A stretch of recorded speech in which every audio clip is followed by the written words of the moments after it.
Good morning students. Last time हमने Newton's third law of motion के बारे में पढ़ा था और वहाँ से हमने रिजल्टेंट निकाला था action that is equals to reaction. ठीक है, यानी कि जितना फोर्स अगर हम किसी एक ऑब्जेक्ट के ऊपर लगा रहे हैं तो वो ऑब्जेक्ट हमारे ऊपर भी उतना ही फोर्स लगा रहा होगा। जैसे अगर ये पेन इस टेबल के ऊपर रखा हुआ है तो पेन का जो वेट है यानी कि mg जो फोर्स डाउनवर्ड लग रहा है, ये टेबल भी इस पेन के ऊपर सेम अमाउंट के अंदर फोर्स mg अपवर्ड डायरेक्शन के अंदर लगा रहा है। तो आज हम पढ़ने जा रहे हैं कंजर्वेशन ऑफ मोमेंटम।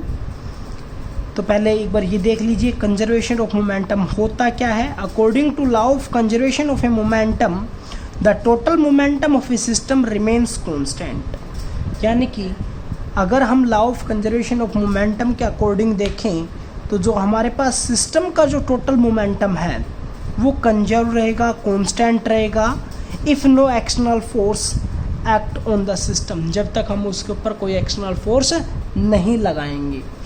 एक एग्जांपल लिया हुआ है मैंने प्रूफ देने के लिए। दो बॉल्स लिए हैं ए और बी।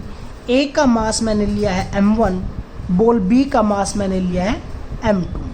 मान लेते हैं जो ए बॉल थी वो इनिशियली u1 वेलोसिटी के साथ मूव कर रही है इस डायरेक्शन के अंदर, और जो बॉल बी है वो u2 वेलोसिटी के साथ मूव कर रही है सेम डायरेक्शन के अंदर। ठीक है, तो ये अगर हम मानते हैं कि u2 is less than to u1, अगर इस बॉल की स्पीड कम होगी और इस बॉल की स्पीड ज़्यादा होगी तो एक टाइम ऐसा होगा कि ये वाली बॉल इस वाली बॉल के साथ स्ट्राइक करेगी, टकराएगी, कोलिजन होगा। तो ये वाला जो केस बनता है ये हमारे पास बिफोर कोलिजन जो था वो है। दूसरा केस हम लेकर चलते हैं जब ये दोनों बॉल्स आपस में टकराती हैं वो केस।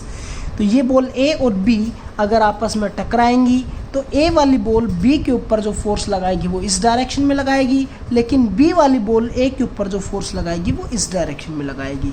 दोनों फोर्सेस इक्वल है और अपोजिट भी हैं, इसलिए मैंने इधर इसको F मानना है और इसको -F मानना है। तो ये वाला केस हो गया हमारे पास ड्यूरिंग कोलिजन। अब उसके बाद क्या होगा, ये इस वाले की जो वेलोसिटी थी वो डिक्रीज होगी और इस वाले की वेलोसिटी इंक्रीज होगी। तो ये वाली वेलोसिटी मान लेते हैं u v1 के साथ मूव करती है और बॉल b v2 वेलोसिटी के साथ मूव करती है। ये वाला केस हो गया हमारे पास आफ्टर कोलिजन। तीन केसेस हमने रखे, बिफोर कोलिजन, ड्यूरिंग कोलिजन और आफ्टर कोलिजन। क्लियर है? तो इस वाले केस के अंदर हमारे पास मास m1 है, वेलोसिटी u1 है, बॉल बी का मास m2 है, वेलोसिटी u2 है, तो हम इनका मोमेंटम निकाल सकते हैं। तो ये क्या हो जाएगा, initial momentum of body A निकालना चाहता हूँ तो ए बॉडी का इनिशियल मोमेंटम क्या हो जाएगा, मास इनटू वेलोसिटी, तो m1 u1। बी बॉडी का इसी तरह initial m2 u2।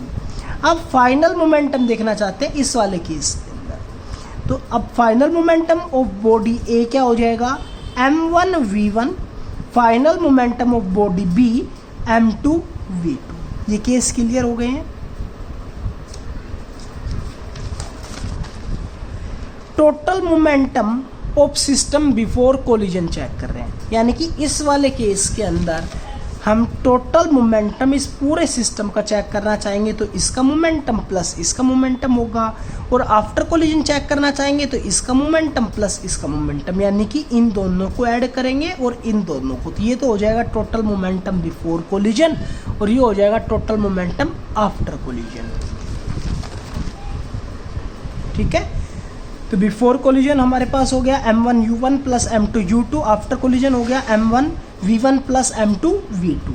Rate of change of momentum of body A निकालना चाहता हूँ। ए बॉडी का rate of change of momentum क्या हुआ, यानी कि change in momentum of body A divide by time taken.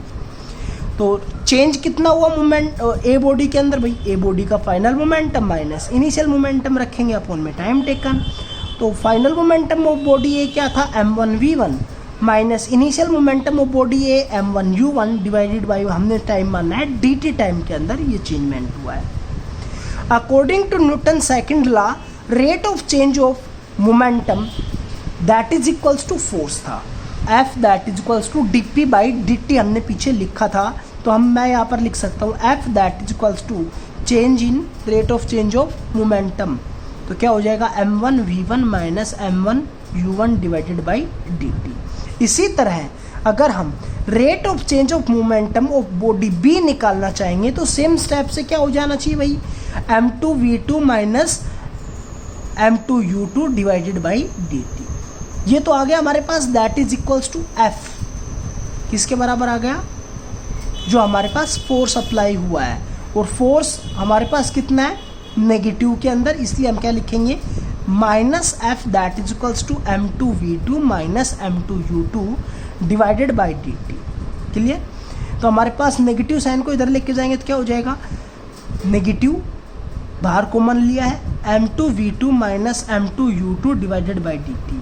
अब यहाँ पर देखो force that is equals to this और force that is equals to this, तो दोनों को हम इक्वल रख सकते हैं, दोनों को इक्वल रखते हैं तब हमारे पास रिजल्टेंट ये बनता है।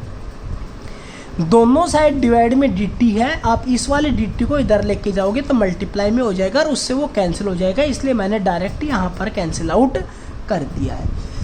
अब ये वाली जो टर्म थी m2v2 माइनस m2u2, इसका ब्रैकेट मैंने खोला, तो ब्रैकेट खोलेंगे तो नेगेटिव साइन इसके साथ मल्टीप्लाई हो जाएगा, तो ये वाली टर्म क्या बन जाएगी minus m2v2 negative negative positive m2u2 that is equals to m1v1 minus m1u1। m1u1 और u2 वाले टर्म को हम एक साइड लेकर जाते हैं, तो देखो m2u2 एक तो पॉजिटिव इधर है, इधर देखो m1u1 नेगेटिव की है, इसको इधर लेके जाओगे तो क्या हो जाएगा पॉजिटिव, तो क्या हो जाएगा m1u1 प्लस m2u2। m1v1 इधर ये वाली टर्म नेगेटिव की थी, मैं इसको इधर लेके आऊँगा तो पॉजिटिव की हो जाएगी, इसलिए क्या हो जाएगा m2v2। ठीक है, तो ये वाला मोमेंटम क्या हो गया दैट इज बिफोर कोलिजन, ये वाला मोमेंटम क्या हो गया आफ्टर कोलिजन। तो हमारे पास कंजर्वेशन हो गया, ये law of conservation of momentum. अब इसके कुछ एग्जांपल्स भी हैं जिसके अंदर हम न्यूमेरिकल्स कर सकते हैं। तो कई बार काफ़ी टाइम्स जो यूज किया जाता है इसके ऊपर रिकॉइलिंग ऑफ ए गन का एग्जांपल यूज किया जाता है। जब हम न्यूमेरिकल करेंगे तो उस टाइम के ऊपर इसको और क्लियर कर दिया जाएगा। रॉकेट प्रोपल्सन का यूज किया जाएगा, यानी कि रॉकेट उड़ता है तब एग्जॉस्ट गैसेस नीचे की तरफ आती है, रॉकेट अपवर्ड डायरेक्शन के अंदर जाता है, तो वो भी इसी का एग्जांपल है law of conservation of momentum का।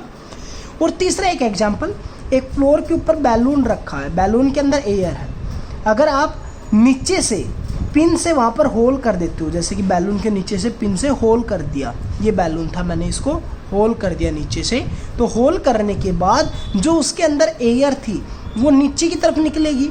जब एयर नीचे की तरफ फ्लोर के ऊपर फोर्स लगाएगी तो फ्लोर बैलून के ऊपर अपवर्ड डायरेक्शन में फोर्स लगाएगा, तो बैलून अपवर्ड डायरेक्शन के अंदर मूव करेगा। ये हमारे पास तीसरा एग्जांपल है। Thank you.